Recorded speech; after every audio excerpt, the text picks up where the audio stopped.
Alright, so I'm back here with a little quick follow-up. There's been people who have been having some misconceptions, getting hung up on some factors that I don't think are what I'm trying to show. And first off, sorry for the vertical video syndrome lately. These are quick impromptu videos. I'm just filming with my phone. Next, you can see we are empty. So, what are the things that are going on? People are literally hung up on the whole trigger pull aspect of it and thinking, well, duh, if you pull the trigger, that's not what I'm using it to demonstrate. I'm using this to demonstrate a situation of reduced sear engagement. A situation in which, when there is less than full sear engagement, it's possible for you to manipulate the slide in a way that allows the sear to be lifted above the sear, or the striker to be lifted above the sear enough that it will move forward. Now, in normal situations, that's bad enough, because if the striker does fall, it's a dead trigger, but the safety notch and the striker block should prevent any major problems where the gun actually fires. But let's go over a few quick little scenarios and hypotheticals here. So let's say that for whatever reason, we have a pistol, a 320, that due to, say, some unfortunate tolerance stacking, wear on the parts, some debris or crud in the action, or whatever reason, the sear and striker engagement is not fully engaged, or it's not as engaged as deep as it would be ideal for the pistol. So you have reduced engagement.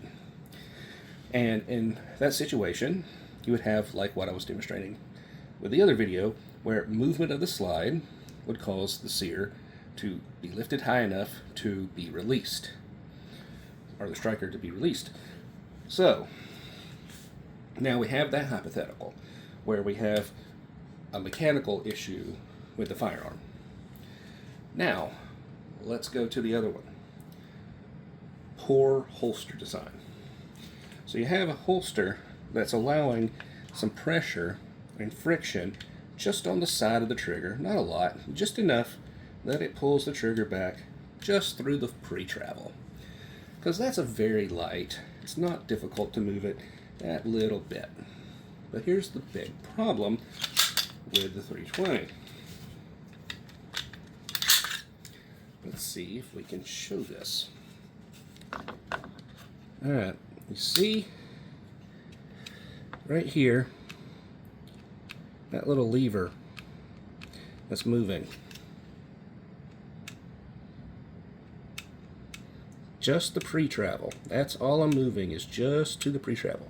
That lever is the lever that disengages the striker block. So, just moving the trigger enough to take up the pre-travel, the slack in the trigger, will disengage the striker block. So now we have the perfect storm of problems occurring. A mechanical issue with the pistol causing less than ideal sear engagement to the striker, and a bad holster design that allows friction to have the trigger be pulled back just enough to take up the pre-travel, which now you have a pistol where the striker block has been disabled due to some minor movement of the trigger, and due to the mechanical issues, tolerances or whatever, bumping the slide allows the striker to fall. And now you get a bang. And that's the problem that could occur. I know this is hypothetical, but we know tolerance stacking is a thing. Sometimes things go wrong.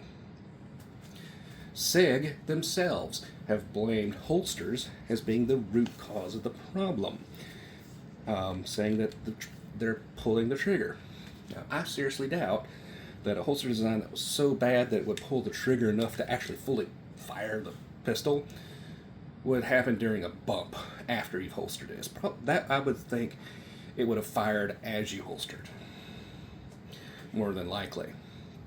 But SIG themselves are saying there's some bad holster designs out there. Now, I'm thinking, yeah, that's probably right, but at the same time, I'm thinking it has to be combined with some issues mechanically with some pistols, not all. So that's where I think we're going awry. Now, there have been videos purportedly showing that these things are going off in holsters. Most of them haven't been ideal. One of the best ones I've seen was the officer was in a group of other officers when it happened. Unfortunately, he was on the other side of another individual who was between him and the camera, so you couldn't see him fully, and you couldn't say definitively he was not messing with the pistol for any reason. We had to go by what people were reporting. But we did have a recent video of a lady officer, I believe she was a school resource officer, and she was leaving for the day, I believe. She was carrying a book bag over her shoulder. When she got to her vehicle, she opened the door, she went to place her bag down. So as she was pulling it off of her shoulder and setting it down, as she was setting it down, it apparently hit the pistol in her holster and it went off. While the video wasn't perfect in that she was a bit farther away from the camera, you could see clearly what she was doing, at least, and you could see that she wasn't messing with her pistol, she was messing with her bag. So I think that's pretty good evidence that this wasn't an issue that she did herself so much as something impacting the firearm caused the discharge. So that's kind of where I'm at with things. I think it's a combination of some bad holster design, allowing the take-up to be done, and some mechanical issues in the pistol that allows the striker to be dropped when you move the slide. Now, it's only going to be with certain pistols, small number of pistols, blah, blah, blah. But I really think a trigger safety would have prevented all of this issue, or at least most of it. So that's kind of where I'm at. I don't know exactly what the problem is. I'm not claiming to. I'm just saying this is some things that how I'm interpreting the data that is coming in. So I'm out.